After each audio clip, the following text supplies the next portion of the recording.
bercanda.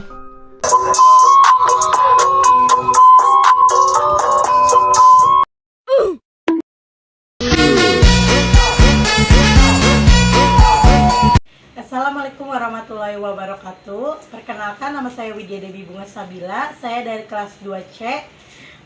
Di sini saya akan membuat video pankes tentang pemasangan IUD untuk memenuhi kebutuhan ujian keperawatan maternitas. Pagi Bu. Pagi Sus. Perkenalkan, nama saya Devi. Di sini saya akan melakukan edukasi mengenai IUD atau alat kontrasepsi jangka panjang yang bertujuan mengenai pencegahan kehamilan jangka panjang. Waktunya kurang lebih 30 menit. Apakah Ibu bersedia? Dia bersedia Sus. Oke Bu, kalau bersedia. Baik Ibu, terima kasih sudah datang dan mau berdiskusi tentang kesehatan. Sebelum kita mulai, boleh saya tahu apakah Ibu sudah pernah menggunakan alat kontrasepsi sebelumnya? Pernah, dulu saya pakai pil KB, tapi saya sering lupa meminumnya Sus. Saya mengerti Ibu, jadi ingin mencari metode kontrasepsi yang lebih praktis ya Bu. Mari kita bicara tentang IUD yang bisa jadi solusi praktis untuk Ibu. Iya Sus. Baik Ibu, di sini ada jenis-jenis IUD dan cara kerjanya ya. Iya Sus. Baik, saya akan menjelaskannya. Yang pertama ada IUD tembaga. Cara kerjanya, IUD jenis ini terbuat dari tembaga yang merupakan spesida alami. Tembaga menciptakan lingkungan yang tidak nyaman bagi sperma sehingga mengurangi kemampuannya untuk mencapai dan membuahi sel telur. IUD tembaga ini tidak mengandung hormon menjadikannya pilihan populer bagi mereka yang sensitif terhadap hormon. Merek umumnya Paragrad. Durasi efektivitasnya bisa bertahan hingga 10 tahun setelah pemasangannya. Yang kedua ada hormonal.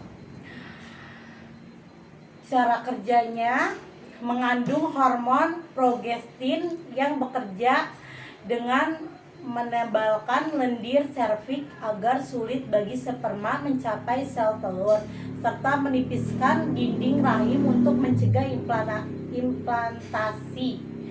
Merek umumnya Mirena, Kyleena, Lieta, Skala.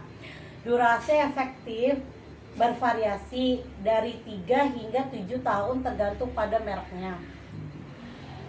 Kedua jenis IUD ini memiliki tingkat efektif yang sangat tinggi. Menurut Parenthood, efektivitas IUD dalam mencegah kehamilan mencapai lebih dari 99%, setara dengan metode sterilitas, namun dapat dihentikan kapan saja jika pengguna ingin merencanakan kehamilan di masa depan.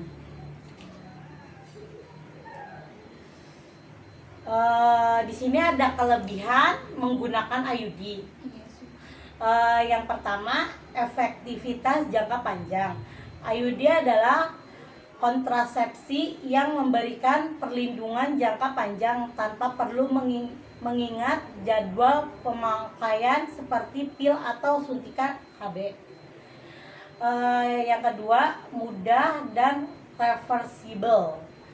Setelah IUD dipasang, penggunaan tidak perlu melakukan perawatan khusus IUD. Juga bersifat reversible sehingga pengguna bisa melakukan program hamil segera setelah alat ini dilepaskan. Yang ketiga, pilihan bebas hormon.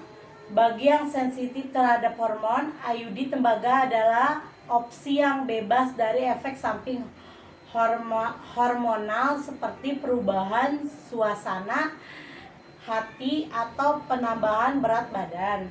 Yang keempat, mengurangi nyeri haid. IUD hormonal.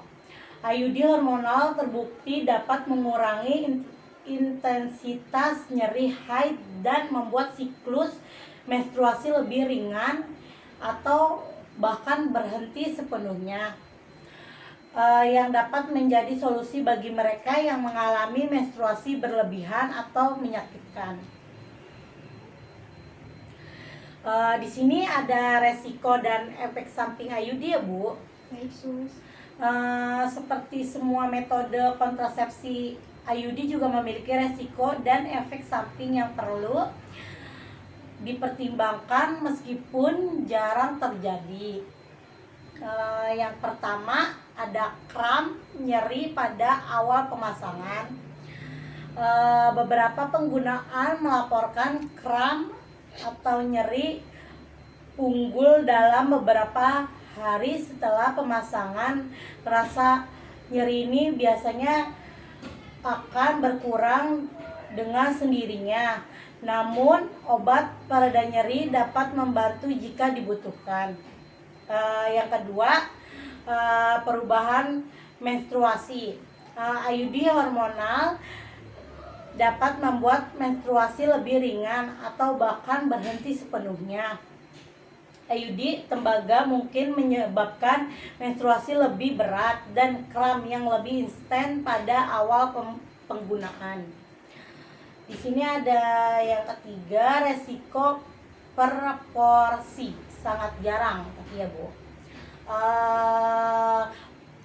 Proporsi terjadi ketika IUD menembus dinding rahim saat pemasangan, namun ini sangat jarang terjadi dan umumnya dapat dihindari dengan pemasangan yang dilakukan oleh tenaga medis berpengalaman. Yang keempat, kemungkinan terlepasnya IUD. IUD bisa terlepas dari rahim meskipun ini sangat jarang. Jika penggunaan merasa adanya perubahan posisi atau merasa adanya bagian dari IUD di serviks, segera konsultasikan dengan tenaga medis. Di sini ada proses pemasangannya ya Bu. Proses pemasangan dan pengangkatan IUD. Pemasangan IUD adalah prosedur medis sederhana yang dapat dilakukan di klinik atau rumah sakit dalam waktu singkat, biasanya memakan waktu hanya beberapa menit. Selama prosedur, dokter akan menggunakan spekulum untuk membuka serviks dan memasukkan IUD ke dalam rahim. Pengangkatan IUD juga merupakan proses sederhana yang dilakukan oleh tenaga medis. Saat ingin melepaskan, dokter akan menarik benang yang melekat pada IUD untuk menarik keluar dari rahim. Di sini ada efektivitas dan keamanan jangka panjangnya ya Bu. Berdasarkan data dari Yale Medicine dan WebMD, efektivitas IUD mencapai dari 99% dan ini tetap stabil selama beberapa tahun. Tidak seperti metode kontrasepsi hormonal lainnya yang membutuhkan keturutan, IUD menawarkan perlindungan yang konsisten tanpa intervensi harian atau bulanan. Hal ini menjadikan pilihan utama bagi banyak wanita yang metode kontrasepsi yang mudah, aman, dan dapat diandalkan. Di sini ada pertimbangan penting sebelum memilih IUD.